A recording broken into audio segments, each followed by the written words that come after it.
We spend a ton of time talking about how to catch trout. What flies should I use? How do you present those flies? Where do you need to stand? How many Diet Cokes should you drink if you want to have a successful day on the water? But we don't really spend a lot of time talking about the fish themselves. Now, some trout already have a reputation. All right, rainbows are kind of the defiant adolescent of the trout family. And browns are, well, they're the moody 16-year-old girl. And cutthroat are like me at a buffet. They will eat anything so long as it looks good. And no, vegetables never look good. And then brook trout, do we even know if they want their house tidy or is it just always a mess? We'll get into all of that and much more on this episode of Untangled.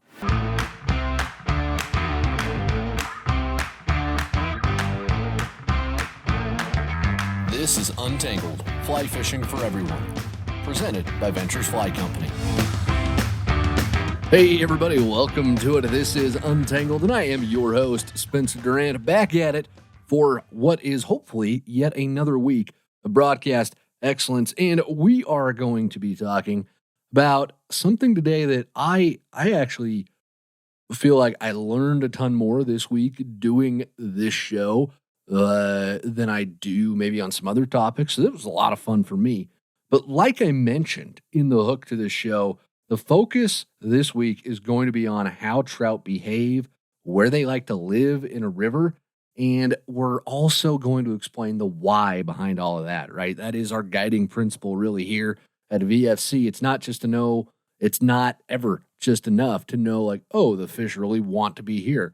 Well, why do they want to be there? Why do they want this fly? That is what separates the beginner who flounders and doesn't have a lot of success from the beginner who really gets into this and just takes off, is that knowledge of the why. So that's always been our big focus here. And I'll also spend a little bit of time talking about my favorite trout today as well. So you guys are in for a treat, I think. This is a lot of fun.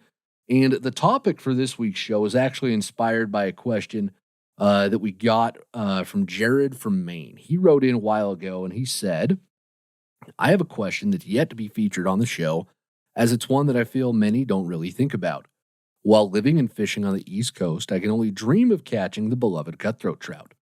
My question is there a species of trout that fights similarly in comparison to a cutthroat? Example, brook trout in Maine rarely jump out of the water. They'd rather point their nose down and shake their heads, whereas brown trout jump occasionally with some massive head shakes. Are cutthroat the best of both worlds? Lastly, I'd like to thank the entire VFC company for everything you guys do for the fly fishing community. Diet Pepsi, 100%. Well, Jared, I really do love that question. I almost didn't run it because of this Diet Pepsi nonsense. Who hurt you? It's okay. I'm just going to have to start screening the questions, I think, for Diet Pepsi references. That's probably the only safe bet as we move forward here and hope to secure that corporate sponsorship from Coca-Cola at some point. But I really do appreciate your question, though, Jared, because it got me thinking that I've spent very little time on this show discussing the fish themselves. We spend a lot of time talking about how to catch the fish, but not nearly enough time, I think, talking about the fish themselves. And as you allude to in your question, each trout species, they have their own personality, their own quirks, and understanding those probably going to help you put more fish in the net. And yeah, you might understand it more. Maybe after this episode, you're going to feel so comfortable with these fish that you could go out to the stream and catch a brown trout. And you're not just catching a trout anymore, but you're catching a friend, right? You're shaking fins with a confidant at that point. Maybe that's where you're going to get to after this show. I don't know if we're going to get that personal, but maybe we will. And before we get into all of that stuff, specifically about the fish, though, and their personality quirks and how understanding that can help you put more fish in the net, Jared, I do want to directly answer your question. Cutthroat trout are very unique in how they act, I've found. I've had some that have run me all the way to backing, and I've had others give up the second that they felt the hook. It really just, they run the gamut, really, for me. I don't know that I would call them the best of both worlds in terms of how they fight, because I think they're unique in how they fight and how they act and how they behave in a river. but they are an absolute blast to fish for. In fact, as I was assembling this episode and writing everything out for this week's show, it dawned on me that the majority of the most memorable fish I've ever caught were cutthroat trout. There was one years ago. I was still living in my grandma's basement, driving a Camaro when I caught this fish. So I mean, I had just recently cut the mullet at that point, and I was eating wings like 3 or 4 nights a week, and if it wasn't wings, it was a breakfast burrito from Beto's, which for those who have never been blessed with a Beto's breakfast burrito, it's roughly the size of a newborn child, and, I was gonna say almost as filling, but that makes me sound cannibalistic, and I don't know how filling a newborn child is, but they're huge. Uh, anyways, I just remember this. It was so long ago, but I remember I drove down one summer evening. I drove down to this little pond, and this pond was interesting because it's in the middle of nowhere, and it's spring fed, but then it's got two little streams that dump into it. And the streams, as they dump into the pond, they both form smaller little pools that then kind of filter through the rocks into the pond. So in the spring, the when the water's high, the fish can go into those pools. But then when the water gets low, they kind of got stuck in those pools a little bit. And I remember I was there after it was early summer, so the water was down a little bit, and there were some big cutthroat stuck in one of those pools. And I spent an hour fishing one of those pools trying to get this big cutthroat to bite. I could see it in there. It wasn't very deep. It was maybe 18 inches, 2 feet deep. It wasn't very deep at all, but I could see this really big fish in there, really big cutthroat. And it refused everything I threw at it for an hour until I finally got it to bite something. And then it just ran me in circles. It was the craziest thing because I was fighting. It ended up being about a 20-inch fish, which there's no slouch for a cutthroat at all, and no slouch for a trout. Anyways, a 20-inch trout's a wonderful fish. But it ran me in circles because it was just stuck in this little pool and couldn't go anywhere. And it was the weirdest thing, just like holding on, like, okay, I hope nothing breaks. And I got it in. It was a beautiful, beautiful fish. And that was the first big cutthroat that I caught. And I think that really sparked my love affair with cutthroat because those are my favorite trout. I'll go ahead and give it away, I guess. Those are my favorite fish. Um, but catching that fish, is working that hard and seeing how beautiful it was, that really got me hooked on cutthroat. And then there was another time where I was Euro nymphing this little stream that fed into a different lake. And I knew that lake had some big fish in it. But I didn't know that the stream did. And I ended up catching a 26-inch cutthroat out of that stream on a Euro rod, which was an absolute circus because I hooked it and it ran all the way back down to the lake from the stream, like a quarter of a mile away. And I ruined a pair of waders in the process. And no, not the way that you're thinking. All right. I ruined them because I fell in the stream chasing this fish and ripped them up. They were just in tatters by the time it was done. And that fish, it took me to backing 2 or 3 times before I got it in. And to have it run that far downstream was just insane. I went full river runs through it on that. I fell in the river. It was cold. It was insane, but it was a 26-inch cutthroat. You're gonna do that for that, right? And then another memorable cutty was my first big Lahontan cutthroat out of Pyramid Lake.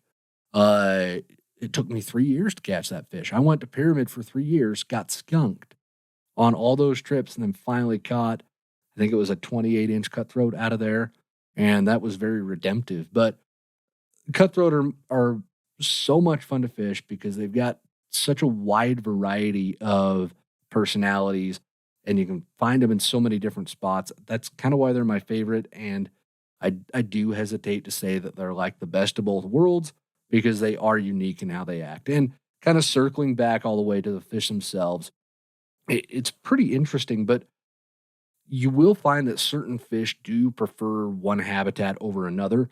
Uh, you might hear folks talking about how they find browns in one spot in the river and rainbows in another spot. And after we get into this, you're going to understand the why behind the fish hanging out in those spots. Um, they all, again, all these fish have their own personality quirks. And before we get into what those personality quirks are, I do want to get one thing straight. The trout here in North America, they have overlapping habitat for the most part. So that means while rainbows might prefer a certain type of water over another, you won't only find rainbows there. You're not only going to exclusively find rainbows in fast water. You might find them in slow water as well. Browns might show up in places where they don't normally show up. Other trout might get in there if they're in that water body. Keep in mind that all this information, it's not hard and fast rules, but it's more of a guideline. And lastly, I do want to tip my hat to the great Tom Rosenbauer because he's got a wonderful series of videos all about how trout behave, and they were a wonderful resource as I was putting all of this together. He does such a great job of distilling all that information down. I'll actually link to one of his videos in the podcast description so you can take a look at it if you'd like. But it is time now to actually dive into the personality of these fish, learn a little bit about them, and then see how we can apply that knowledge to help us put more of them in the net. And we are going to start with the rainbow trout. The thing to know about rainbows is that they prefer faster water. They have adapted based on where they originated from. They're native to the western coast, the Pacific coast, all along the west, all the way up into Canada and up into Alaska, right? That's the rainbow trout's native range. And even, I believe, even over into Russia as well. So they're native all throughout that Pacific area. They've just, based on the rivers they grew up in and the environment they grew up in, they became adapted to feeding in quicker water thanks to a faster metabolism. So they can eat it and convert that to energy very quickly. So that enables them to tolerate that faster water more so than other trout species might do.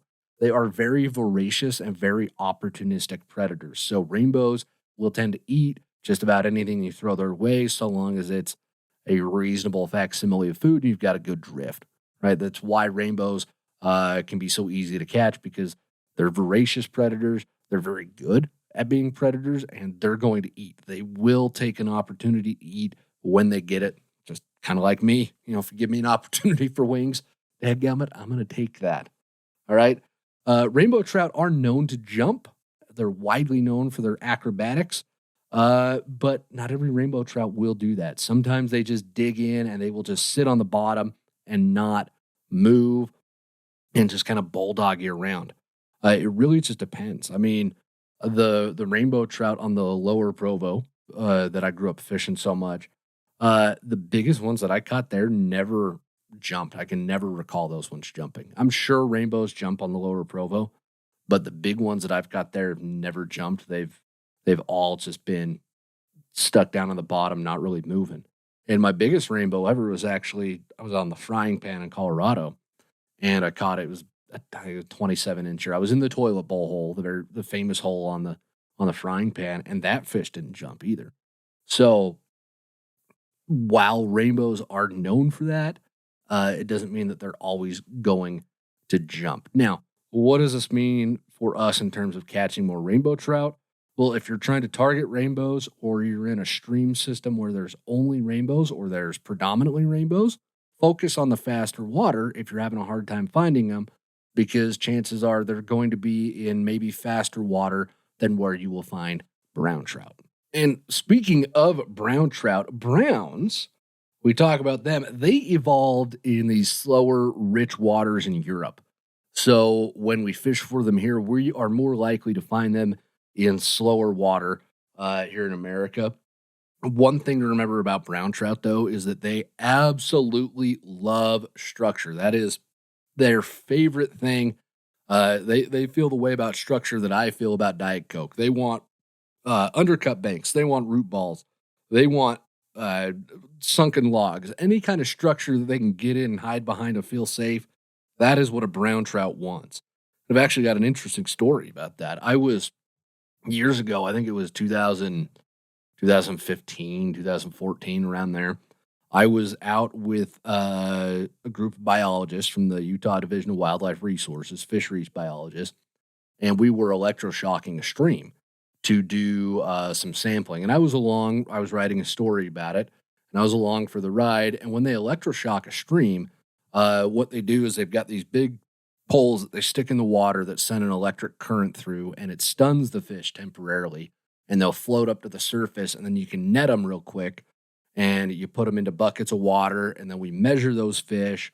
And we might take a look at what's in their stomachs, get an idea what they're eating, and that gives biologists a baseline that they can then say, all right, we pulled X number of fish from this stretch of river. That tells us there's X number of fish per mile, and it could help inform population trends, whether or not they need to put more fish in there.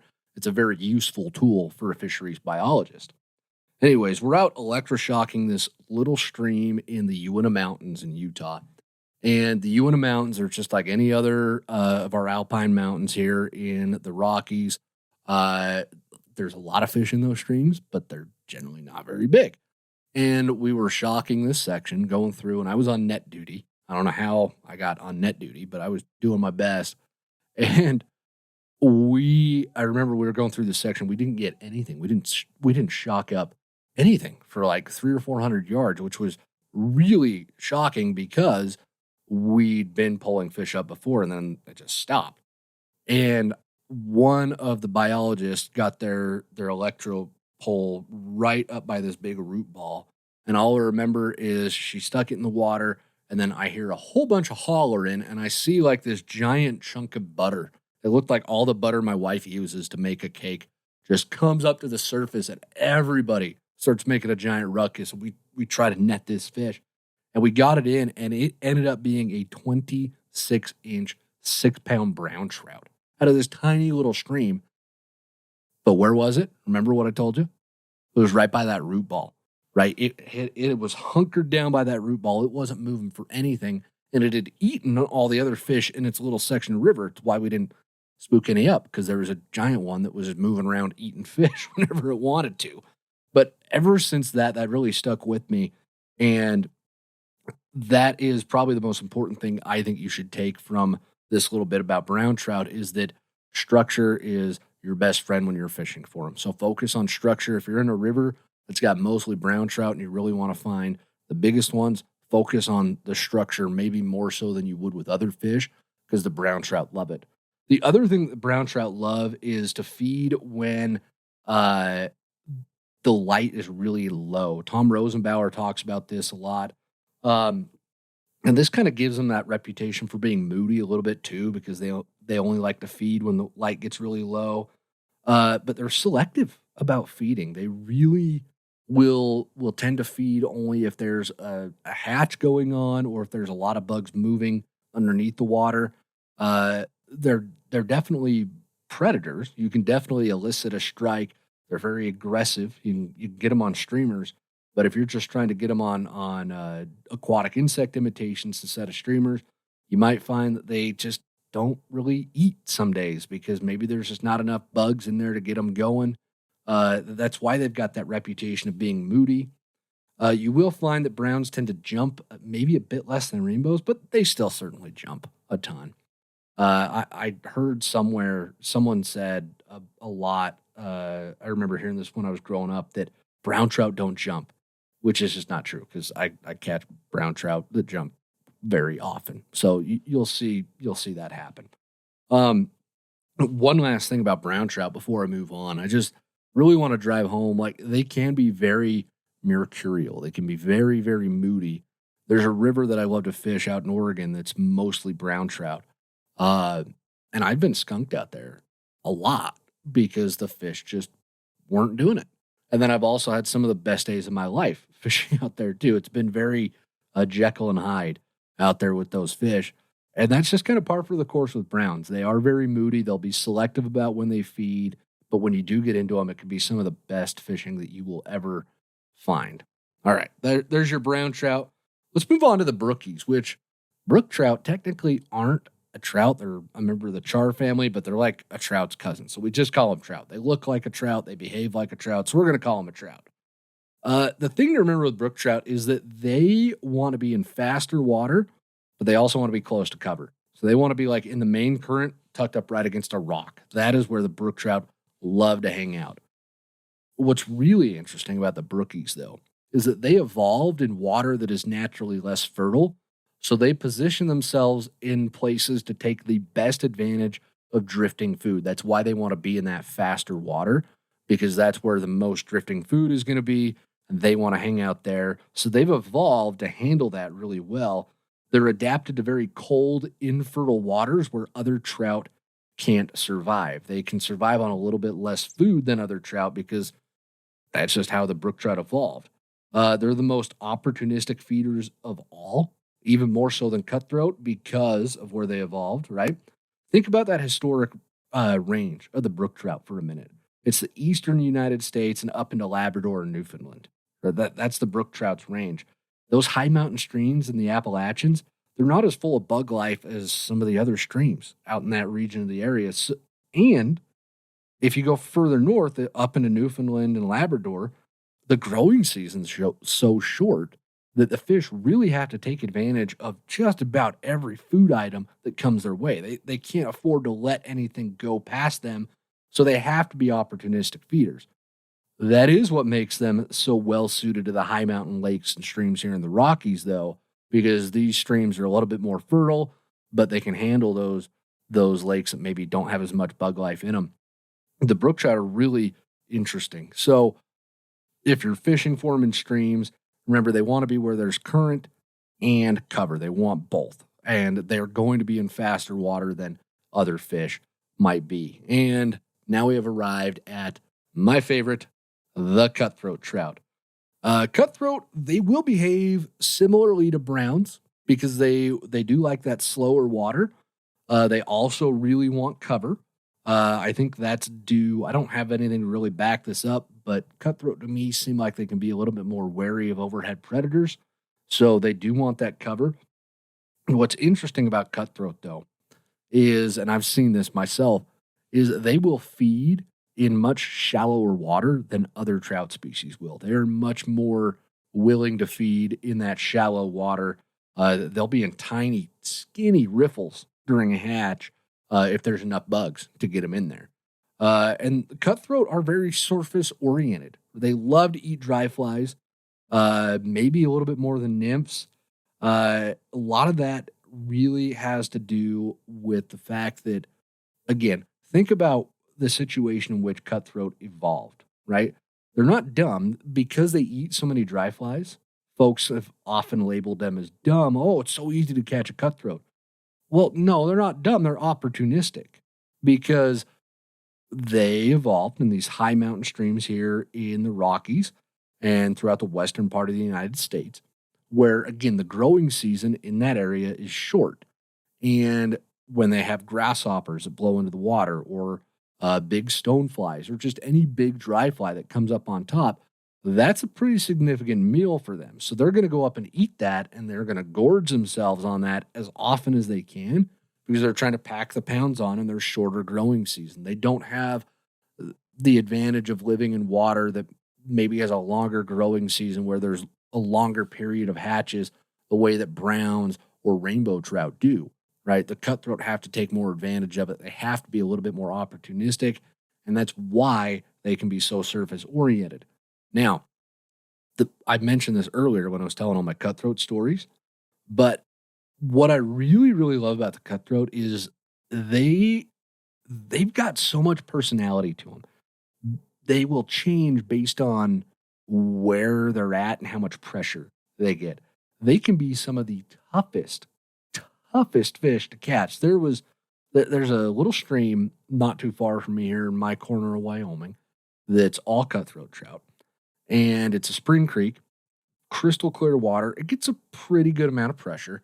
A lot of folks go up there and fish it. And they are the toughest cutthroat that I have ever come across. It was last fall. I think it was right before hunting season started. I was up fishing and I came up to this pool and there were two separate fish. I could see them. They were rising up at the head of this pool and they were rising consistently. They were having the time of their lives eating. I think there was some caddis on the water and some trichos. So I think they were eating the caddis, but not 100% sure. And I sat there for, it had to have been at least a half hour casting different caddis patterns up there, casting different trico patterns up there, and getting completely refused. But they were consistently feeding, and they weren't just eating dries either. They were eating off the surface, and then I could see them move around and eat nymphs underneath because the water was so clear. So eventually, I finally gave up trying to get one on a dry, and I threw a zebra midge on, and I finally hooked one that way. But that that really stood out in my mind when I was putting this show together this week because again, the cutthroat, they're not necessarily dumb. They will adapt based on the situations that they're in. And that's what makes them so much fun, I think, because you can find the streams where they're so eager, they'll just hit anything because they just want to stuff food in their mouth. And then you'll find the streams where there's some big cutthroat and they are tough. They're some of the toughest fish that I've ever caught because they're so wary and maybe because they've been caught a few times when they were young, they're a little wise to our tricks now, right? They're not quite ready to fall over themselves for it. They're just a fun fish in that regard, and I just enjoy fishing for them. And what we can learn from that is if you're going to go out and you want to catch cutthroat, fish a dry dropper. That's going to help you more than anything else because in the occasion that you find maybe the bigger cutthroat or you find one that doesn't want to eat off the top, they're going to eat that nymph. Cutthroat are opportunistic feeders. They're going to come out and smack that. And that's the big takeaway to help you catch more cutties if you're in a stream where there are cutthroat, right? Look for that slower water, similar to where we find brown trout. Don't overlook the really skinny riffles where they might be hanging out, especially if there's a hatch going on, and fish those dries. That's what makes cutthroat so much fun. They'll come up and smack those dry flies.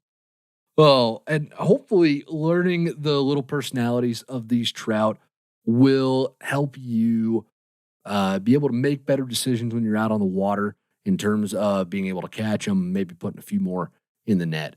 And that does wrap up the beginning of the show this week. But don't go anywhere because we've got the Q&A section. We're going to be talking all about different types of indicators. We've got some tips on storing your gear and then a really fun little cavil on me talking about bamboo fly rods. So you're going to want to stick around for that. Get comfortable and get ready for the Q&A section of this week's show.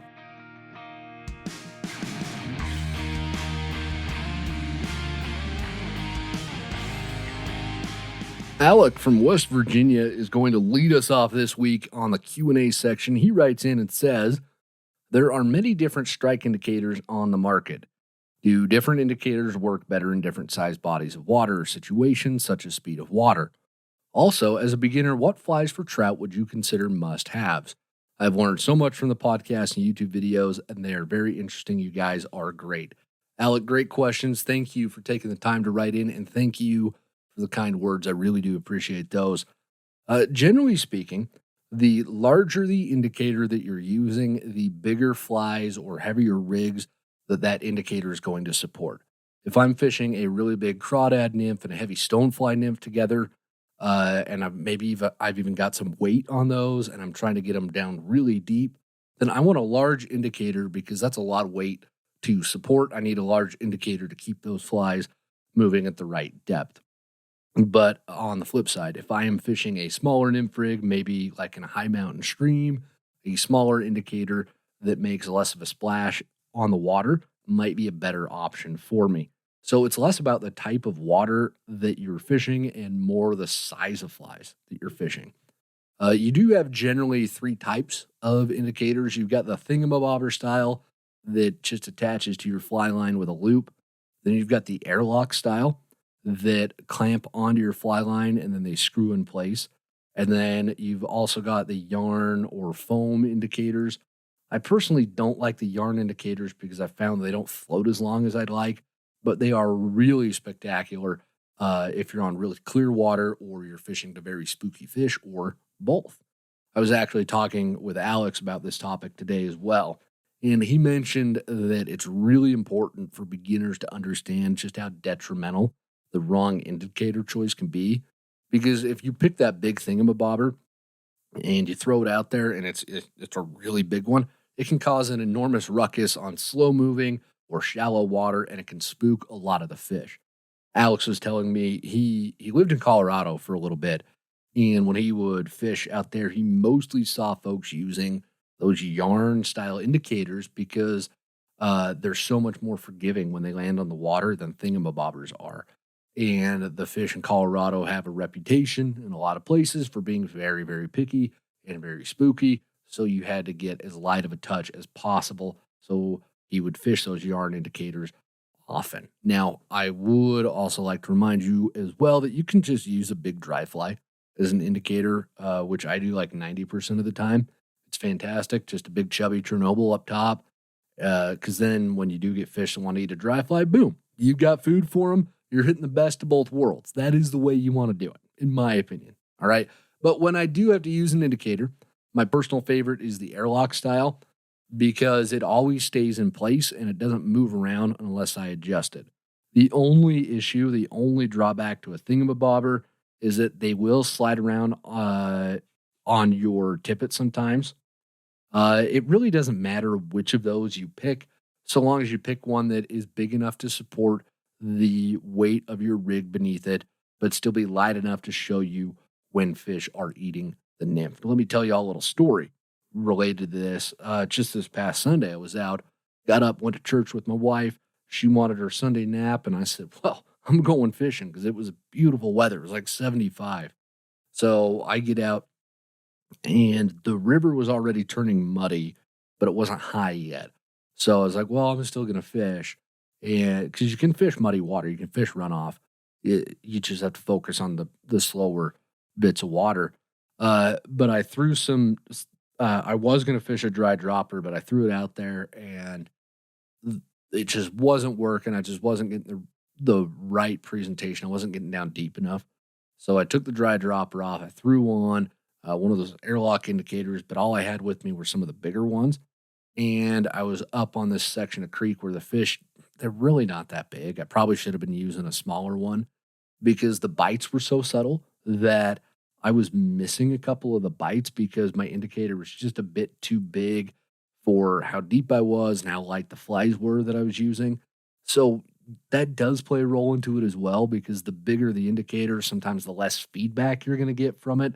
And that's one of the drawbacks to the entire indicator style of nymphing anyways. That's why so many folks really love the tight line style of nymphing because you don't have that indicator in the way. It's just a direct contact between you and your flies. So you do have a lot more feedback on whether or not a fish is eating them.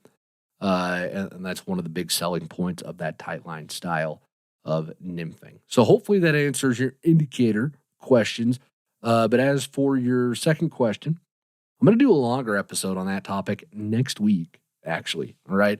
As far as the flies that we would consider must-haves, I'm going to get into that next week. So you're going to want to stick around for that episode. But I will give you all a teaser, right? Before then, every trout angler, no matter where you're at, you need a mayfly, a midge, and caddis imitation of some kind.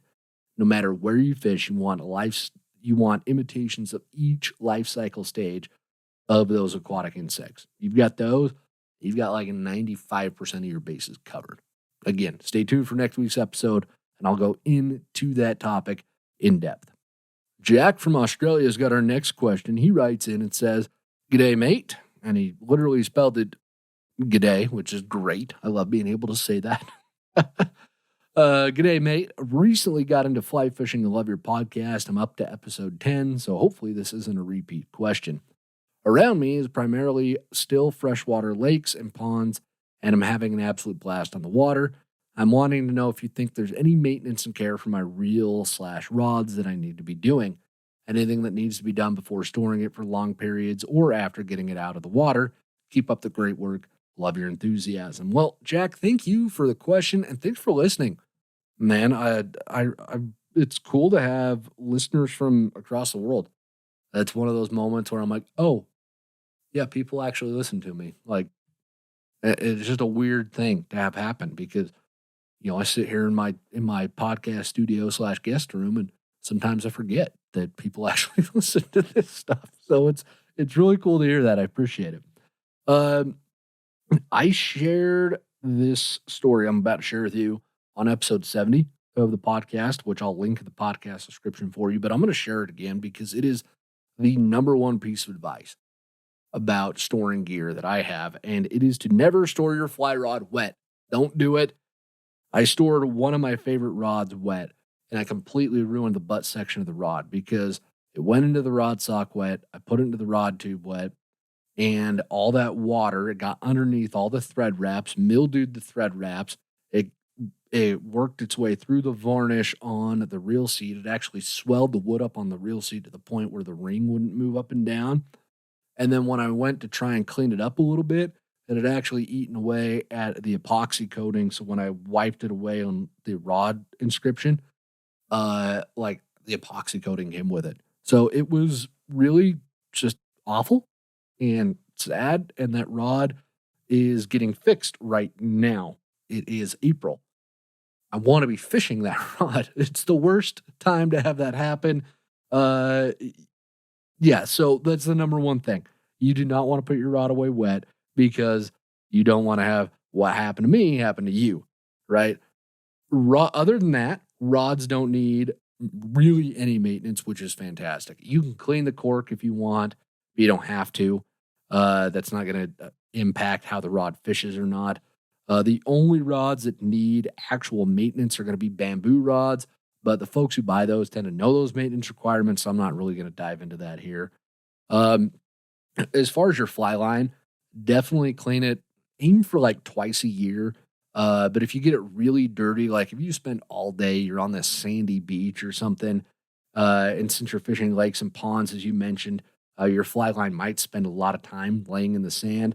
Then I would definitely take the time to clean that fly line after those days because it will both extend the life of that fly line and help it float better. So it's a big win-win.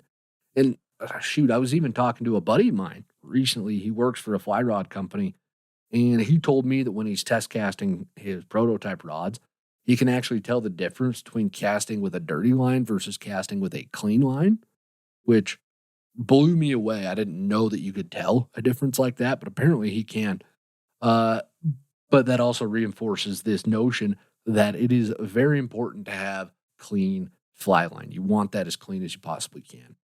As for your reel, most reels these days, they have a sealed drag system, so there's almost no maintenance that you need to do to it.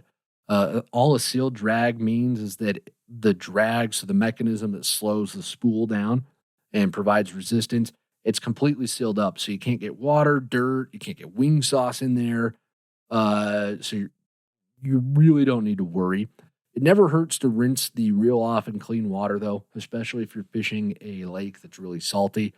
For example, I thoroughly wash all my gear whenever I go to Pyramid Lake because it's so salty compared to other freshwater lakes. To thoroughly wash it, I literally just get it under hot water in the sink with maybe a little bit of dish soap and set it on the dish rack to dry. It's real fancy, really just high class maintenance over here. But that's what I've got for you, Jack. So thank you so much for sending that question on in. Tim from Illinois has our next question, and he writes in and says, "Hey, Spencer, thanks for the podcast and all the contributions you make to the fly fishing community. I have inherited two older bamboo fly rods, seem to be late 40s or 50s vintage. One is a 9-foot rod branded Montague, model name Raptor, and the other is an 8.5-foot branded Montague, model name Flash. Neither have any labeling on them that include specs such as the weight of the rods. My question, is there a way that one can figure out what weight each of these rods might be so that I can load them with the appropriate weight line?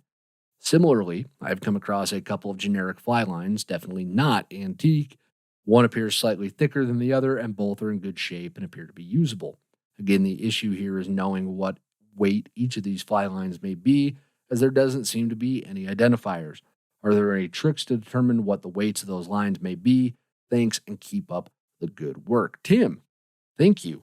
I love this question. I've mentioned a few times on the show, but I build bamboo fly rods, and I love seeing the old antique rods. It's a ton of fun, and I will talk about this for hours.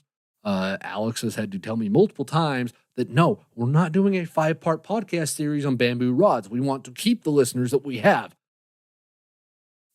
And he's probably right because I can just nerd out about it and talk about tapers and history and the collectability of it and the building process. And, kidding aside, it's fascinating, but I know it's not everybody's cup of tea.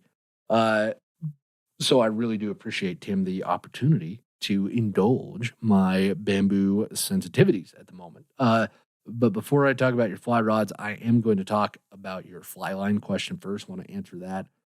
The only way to really tell what lines those are is to weigh them because the weight of that line will tell you what line number in fly fishing that line is used for. For example, a 5 weight fly line, if we weight it, it should be around 140 grains, which I don't know where grains came from, but that's equivalent to 9.1 grams. But here's the catch.